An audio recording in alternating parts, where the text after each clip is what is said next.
she turns me aside. But all the time I know that nothing in this world is half as pleasing as keeping God on my side. So keep me, Lord Jesus, the apple of your eye. Don't let me stray too far from your own delight. In the morning and the afternoon, all through the night, keep me, Lord Jesus. Keep me, Lord Jesus. Keep me, Lord Jesus. The apple of your eye. The apple of your eye. Ang matagpulong kinabuhian ta, bisan karos ang asang napita. Ikaw adunay bagong paglaom, makaadto ta sa langit nga gihandom. Kung masundok ka, ikaw pagahumpayon niya. Usa ka nunay maminaw, mga kabaglaom sa atong pagsiya. Tungod sa pulong ni Jesus, kita na bago na. Magtampo o mag-aawit kita, tahan ang kumaniya. Pagtuog paglaong, higala nawata karon.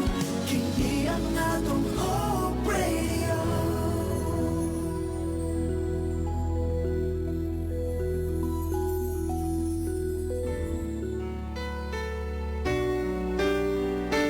Mga kapaglaom, ania ang programang magahatag kanimo og kadasig paglaom gikan sa balaang kasulatan. Pamalandong sa kabuntagon, matag adlaw alas 5:15 hangtod sa alas 5:45. Dinhi lamang sa imong Hope Radio. Ug karon, ania ang imong kapaglaom.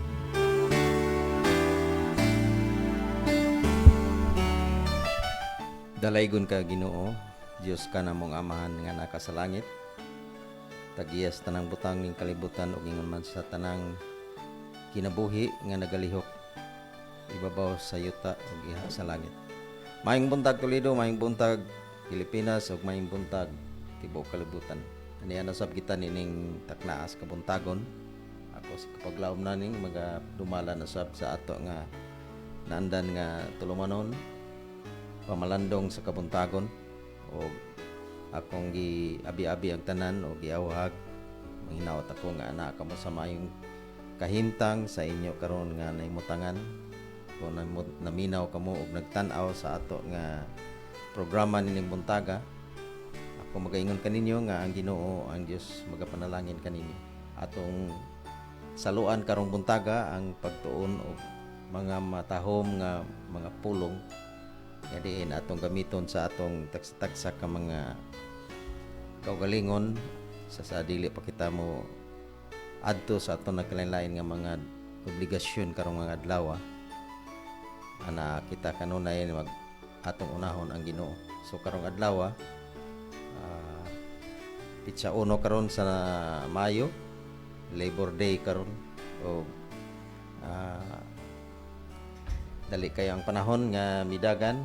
So atong daygon ang Ginoo nining takna o atong dapiton ang balaan nga espiritu sa paghatag og gahom kaalam sa matag usa kanato. So akong pahimuslan ang panimbaya sa ato nga pag-create sa ato nga mga kaigsunan, mga kapaglaom nato sa bisan asa nga dapit nga karon ania nagatan-aw og nagapaminaw sa taksa-taksa ka mga radio sets sa ilang mga lugar. Okay, ang ato nga mga kaigsunan dinhi sa Western Cebu, South, gikan sa mga iglesia sa Loginsan, Brother Rosoa, ngari sa Totay, Brother Efrain, kauban sa mga membro. Ngon po diri sa Pandakan, Brother Igay, mga kauban sa mga membro ug ingon man usab dias pinamungahan dala sa mga Ondalok family, mga Miralles, uban pa nga mga membro nga ana diha nga na membro, o ingon man usab ari sa Banban, Brother Karing, o moingon ta nga to sa babaw nga bahin dito sa Lamak diha sa Anupog nga gidumala sa atong kapaglaom, Brother Roel Cabante, o sa mga Villasorda family, o uban pa mga membro diha maing buntag, o diha sa Sagay si Brother Ronnie kauban sa iyang pamilya, mga apo, maing buntag kanimo bro. O ingon man usab dinhi sa Muhon si Brother Alan Baterna, o ingon man si Sister Francisca nga mao'y nagadumala dihan dapita, maing buntag kaninyo. Ingon man sab dinhi sa Luray, Brother Ray kauban sa mga membro sa Sangi, mga Mahinay family, Gerson Miao, o Brother June Tagalugon kauban Sister Nining ang asawa, si Brother Rico, o uban pa nga mga elders nato diha. O ingon man dito sa Cantabaco, Brother Roy, Brother Pritos kauban sa mga membro. Diapod sa Lutukpan, Brother Carding kauban ni Sister Gloria, maing buntag da kaninyo kauban sa mga uban nga mga elders o mga membro diha dapita. Ato sang timbayahon ang sa Kasoy, Brother Kirk Caparida kauban sa mga membro, o ingon man sa diha sa Dumlog, mga Rosalita family, Brother Narding kauban Sister Saling, o ingon madas San Claudio, mga Nadila family, Rosalita family, Abiliana, Provida, uban pang mga membro diha sa Captain Claudio. Usad nga bayaw na kung pinalanggang asawa, Sister Nadine, kauban sa kong mga anak. O ingon man usab ang ato nga mga kaigsunan nga sa bisan asa nga dapit karon nga nanagtuon o nanag paminaw sa atong tulumanon. Ako sang timbayahon si Brother Solomon Rosalita nga nasa Ilihan, kanunay ni siya mamati magtuon sa ato nga programa ni Buntaga. O ingon man usab akong sangpiton sab ang akong amigo Pastor Landring Caballero nga nasa Pansil kauban yung asawa si Ternada kauban sa pamilya. Itong mga kaigsunan diya, mga Kabusas family diya sa Pansil maing buntag, o uban pa nga mga kaigsunan nato diha sa Western Cebu North, gikan sa iglesia sa Taboylan padulong nga rin sa Balanban. Dili na ko mataksa-taksa ang inyong mga pangalan o inyong mga lugar tungod kay agipot kayo nga atong panahon o oras. May na lang buntag kaninyo labi na ni Sister Sir Eli Carmilotes nga mao nangulo di asad sa maong iglesia. O ingon man usab atong timbayahon ang ato nga mga kaigsunan diha sa Negros nga bahin sa Negros Occidental o sa Negros Oriental, gikan sa Escalante padulong ato sa Gihulngan o bisan asa pa sa Kanlaon. Dili na ko mahibaw-an ang tanan diha nga mga lugar diha sa Negros, apan nasayod ko nga kusog ang atong signal diha o manginaot ko nga naa kamo sa mayong panglawas. Okay, nining buntaga atong basahon ang atong teksto karong buntaga nga may atong ihanig sa atong pagtuon. Makita kini sa Deuteronomio 5:29. Matud pa dinhi, o nga unta kanila ang kasing-kasing mga hadlok sila kanako, o magabantay kanunay sa tanan ko nga mga sugo, aron mamaayos alang kanila o ang ilang mga anak sa walay katapusan. Mag-ambaw ta kapaglaom alang sa atong pagtuon. Inon Diyos, samahan nga balaan, makagagam sa tanan. Isalig na mo kanimo ang kaalam kay balo karong pagtaga. Manginaot kami nga imong ubanan ang among pagtuon, imong tandugon ang among mga ngabil o ang among kasing-kasing, aron sa pag hatag o pagtuon karong buntaga o masantok kini sa matag usa kanamo. Sa bisan asa nga mga kapaglaom, kaigsunan nga naminaw og nagtan-aw karon. Hinaot nga ikaw magapanalangin, magahatag sa imong bendisyon sa matag usa. Labaw na sa espirituhanon nga kinabuhi nga magmalambuon sa matag usa kanamo. Og hingloy kami sa among pagkamakasala tungod kay sa tanang panahon makasala kami. Og among isalig ang kalig-on og ang pagtuo diha kanimo sa ngalan ni Jesus. Amen. Mobalik ta mga kapaglaom, humani ining usa ka matahom nga awit.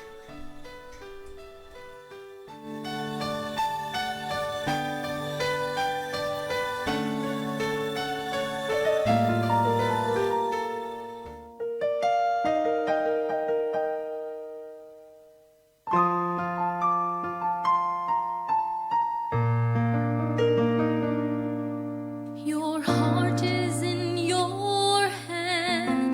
Feel it beating. It's by faith you decide, by the choices you make. So take care what you do. Be aware where you go. Your heart is in your hands. Give your heart to the Lord. He'll take care of it. All your tears, your fears, your emotions, all cares. In His hands you're assured. You can count on His words.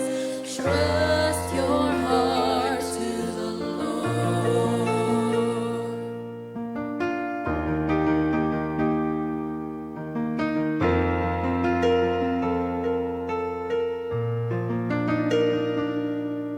If your heart has been broken too many times and life is so bad, you just want it to end, it's time that you send a word up to heaven, putting your life in His care. Give your heart to the Lord. He'll take care of it. All your tears, your fears, your emotions, all cares. In His hands you're assured. You can count on His words. Trust your heart to the Lord.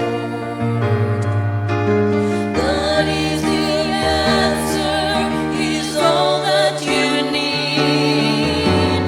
He will hear you, He is near. Give your heart to the Lord, He'll take care of it. All your tears, your fears, your emotions, all cares. In His hands you're assured. You can count on His words. Trust your heart to the Lord.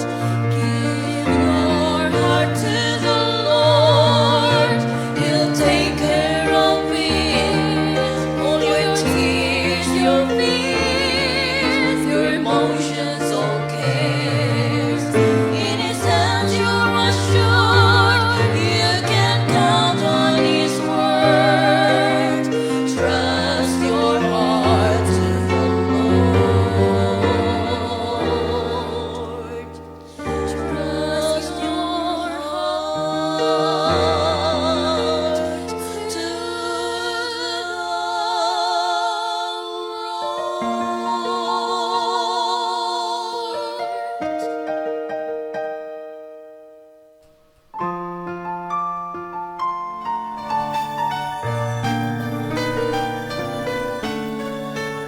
Kaya padayon ta mga kapaglaom ato sa tanawon kun doon na may nagtanaw karon nga live sa ato nga programa.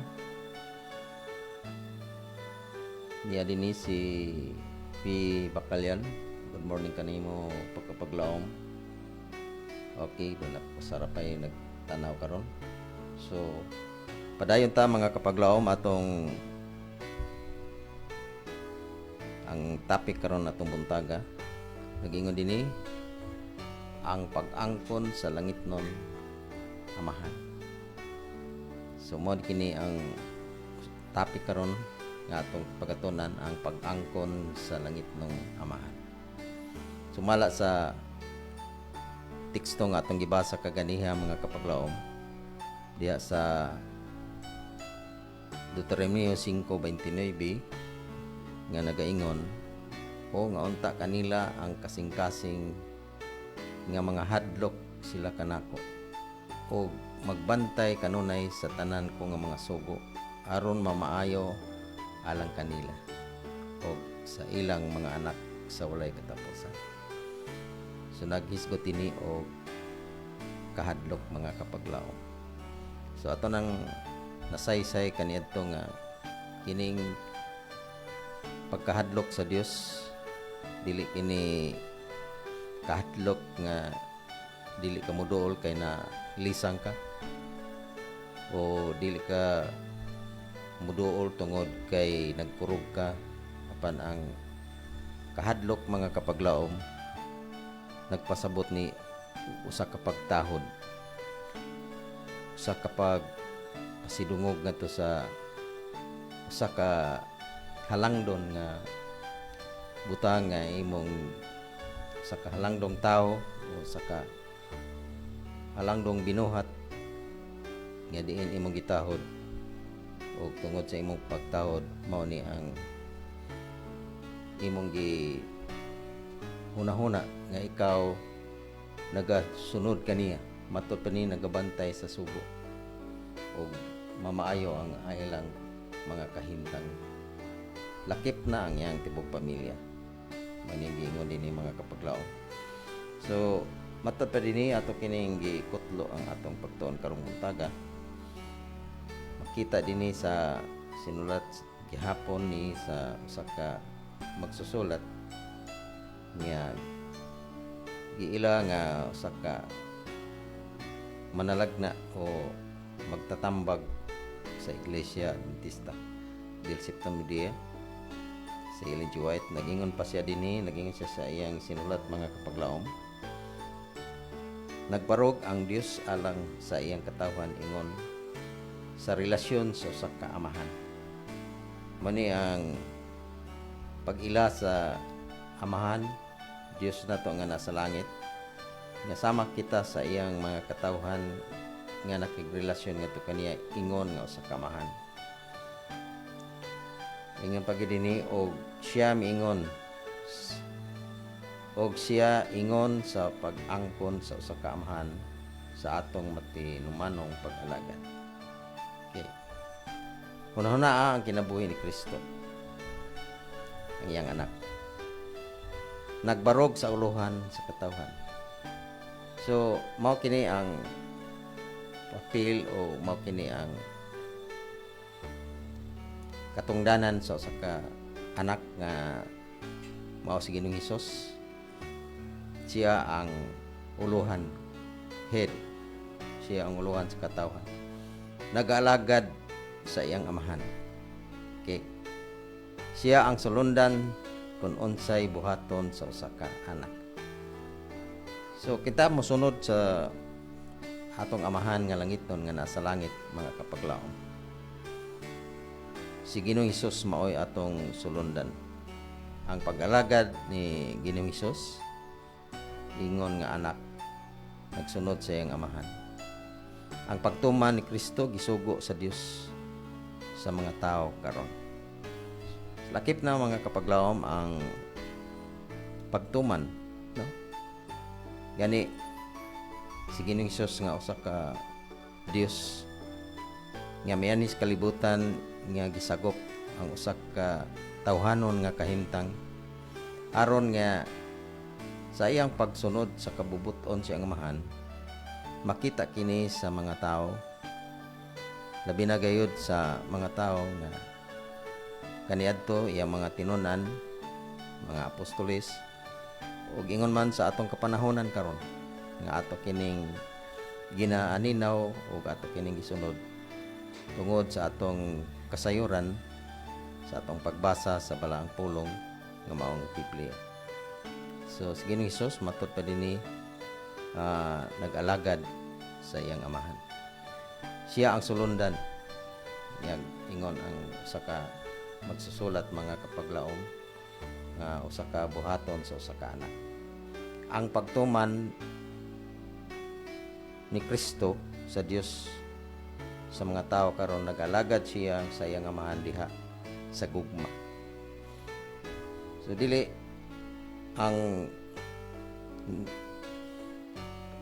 hinungdan nganong nag-alagad si Ginoong Hesus ngadto sa iyang amahan dili tungod siya anak kundi gibase kini sa usa ka gugma.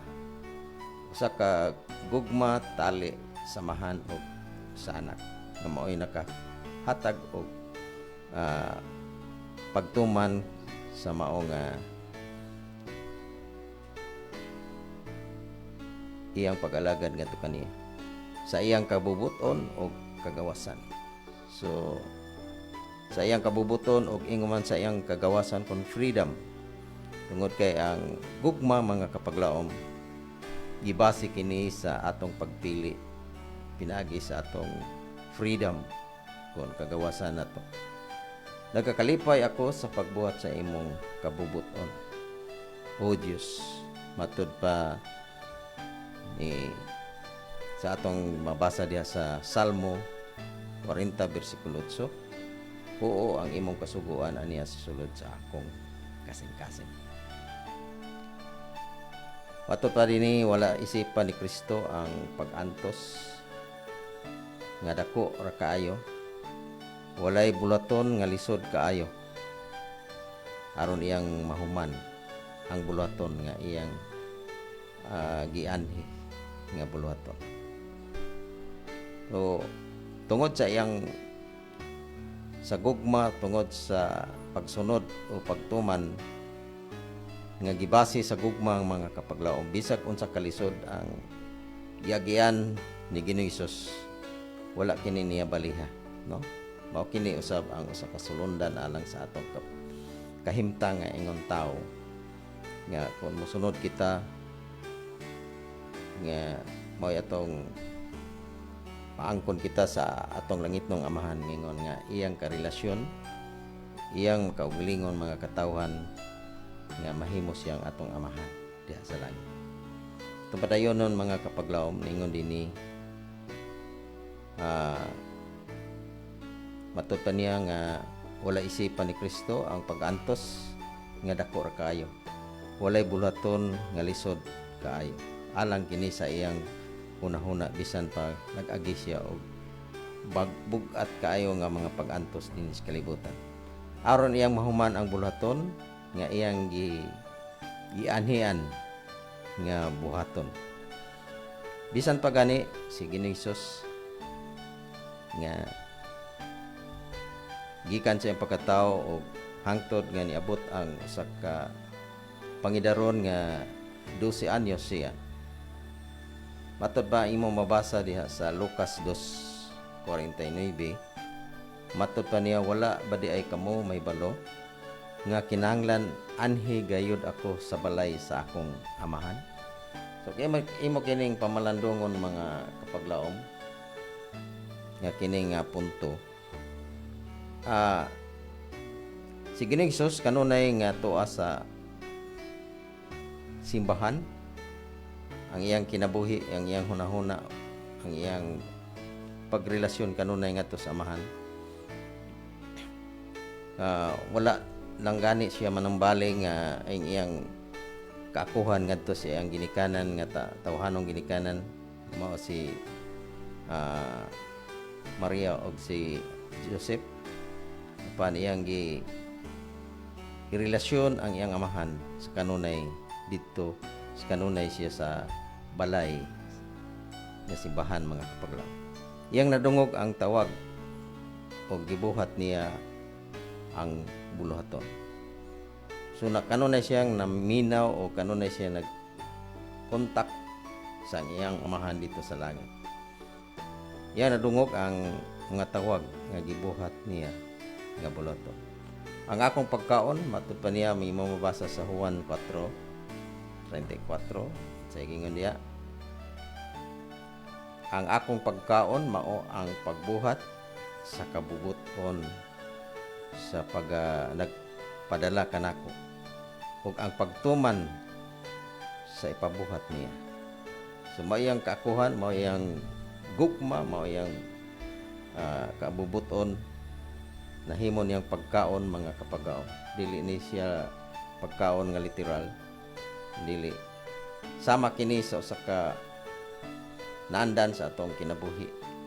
Nga kanunay kita na kinahanglan og physical o pagkaon nga literal nga pagkaon o kini nga punto mga kaigsunan naghisgot kini og spiritual nga pagkaon nga atong gikinahanglan usab karong panahon.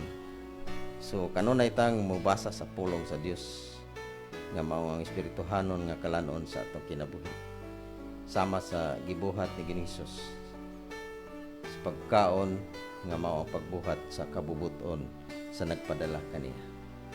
Busa atong alagaron ang Dios matud pa sa tambag sa ato nga pagsusulat mga kapaglaom.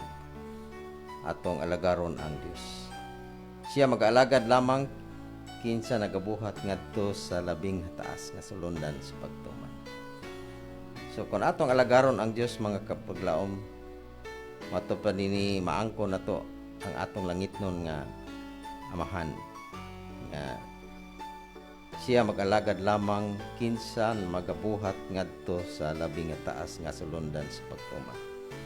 So kining pagtuman mga kapaglaom mo kini usa ka timailhan nga ikaw nagasunod o nahigugma ngadto sa Dios nga amahan. Ang tanan nga mga anak nga mga lalaki o mga babae sa Dios kinahanglan matuod nga sila masig ka magbubuhat ni Kristo o sa Dios o sa langit nun nga manulundan. Mao ni usa ka ilhanan usab ya kon ikaw usa ka magtuman ngadto sa Ginoo ngadto sa amahan sa atong langitong amahan, mahimo ikaw usa ka masig ka magbubuhat ni Kristo. Kung unsay gibuhat ni Kristo dinhi sa kalibutan kauban sa mga manunra, mao na pud kini ang atong katungdanan paglaom. Mao kini ang pagsukod alang sa matag sa kakalat. So mao ni ang batayan mga kapaglaom sa ato nga kahimtang sa pagsunod mahimo kitang usa ka magbubuhat ngadto sa akong amahan. Anda ko nga tumong sa Dios sa pagbuhat sa iyang kabubuton mao ang pagsulay sa mga tao. So dunay mga pagsulay sa atong kinabuhi mga kapaglaom, dili kita ana moreklamo, dili nato na siya balihon nga ingon nga pag-antos sa atong kinabuhi kun dili sa kini kapag sa kini kabubuton nga gihatag kini aron pag-ugmad sa kinaiya. So kinahanglan ang atong kinaiya mga kapaglaom ugmaron nato kini ang Dios na ibalo nining tanan ug usa sa mga hinungdan ini mo ang maong pagsulay mga kapaglaom. Pinagi niini iyang masuta kon sila matinumanon ba o dili sa iyang mga sugo. Ang mga maayong buhat dili makapalit sa gugma sa Dios. Tuni numduman mga kapaglaom nga kon kita adunay mga maayong buhat ngadto sa Dios mga kapaglaom ato mga binuhatan din sa kalibutan, dili kini nato gibuhat tungod kay nag-apas ta kita mapalit nato ang gugma sa Dios mga kapaglaom. Dili baligya ang gugma sa Dios sa kini kahatag mga kapaglaom, kundi magpadayag nga kita magabaton ni ana nga gugma. So mao na siya ang tumong mga kapaglaom. Kung mutahan kita ngadto sa kabubuton sa Dios, dili kita mobuhat aron mapalit ang iyang gugma. Ito ning hinumduman mga kapaglaom nga ah, dili na to gibuhat ngadto sa Dios ang mga maayong buhat tungod kay nagtinguha ta sa gugma sa Dios. Ang gugma sa Dios ana naibalo ang Ginoo kon ang ato nga pagtagad kaniya, ang atong pagtuman kaniya, pinasikad ba kini sa gugma mga kapaglaw. Ang iyang gugma ingon nga usa ka libre nga gasa madawat sa kalag. O gikan sa gugma ngadto kaniya malipay kita sa pagbuhat sa iyang kasuguan. So mao nga ang kalipay kon ang pagtuman mga kapaglaom gibase o gipasikad kini sa kining gugma sa pagtuman ngadto sa iyang kasuguan. Kung nahigugma kita sa Dios, so matuman nato mga kapaglaom ang kasuguan. Adunay duha lamang ka klase sa tao dinhi sa kalibutan karon. Ang duha lamang ka klase nga ilhon sa panahon sa paghukom. Kadtong naglapas sa balaod sa Dios o kadtong nagtuman ini. So duha ra ka klase mga kapaglaom. Dinhi ang naglapas sa balaod o ingon man ang nagtuman. Wala kini gibase sa pagka relihiyoso, no? Wala mabase sa mga relihiyoso nga kahimtang sa tao magisunan. Kay daghang mga relihiyoso nga kahimtang dunay relihiyoso nga dapit sa mga tao mga kapaglaom nga wala makatuman, wala magtuman sa kasuguan sa Dios. So matod pa sa atong gibasa nga magsusulat ang ilhon sa Dios duha ra dinhi ang naglapas ug ang nagtuman. Si Kristo naghatag og sukod nga masuta kon kita maunongon ba kaniya o dili. Matod pa dinhi kon kamo nahigugma kanako, matod niya inyong pagatumanon ang akong mga sugo. Mao ni mabasa diya sa Juan 14 bersikulo 15. Kanya sa 21 gingon dinhi nga ang nagabaton sa akong mga sugo ug nagtuman ini kini siya mao ang nahigugma kanako. So mao ra na mga kapaglaom ang ato karon nga pagtuon karong buntaga nga ang pag-angkon sa langit ng amahan gibase kini mga kapaglaom sa atong aksyon o response nato sa gugma sa amahan nga ri kanato nga mahimo kitang magrelasyon kaniya kada adlaw sa atong kinabuhi. So nining buntaga mga kapaglaom wala na kitay panahon alang sa pagdugang pa o pagtuon nining atong tulumanon.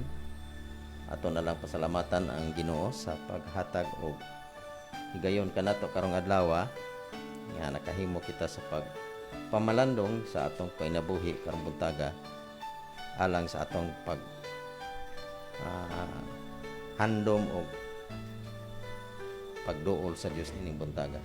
So atong pasalamatan ang Central Visayan Conference ang nagdamala kanunay sa atong stasyon, itong presidente si Pastor Charles Nogra, ang atong communication director walay lain kundi si Pastor Lillard Arangues, ang ato nga station managers Pastor Efren Ortiga ug ingon ang atong production manager si Sir Ron Gilaran.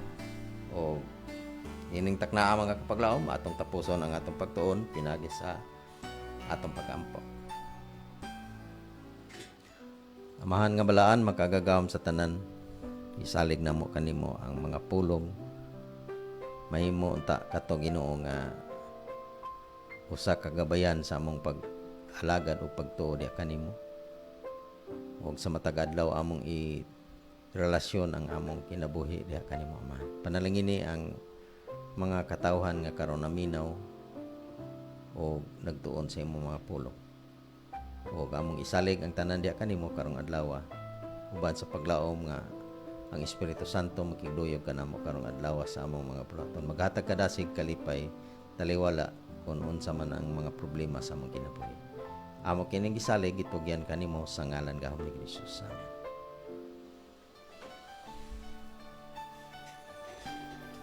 Samtang kami magapadayon sa pagsibya sa mensahe sa paglaom nga si Ginoong Kristo mabalik.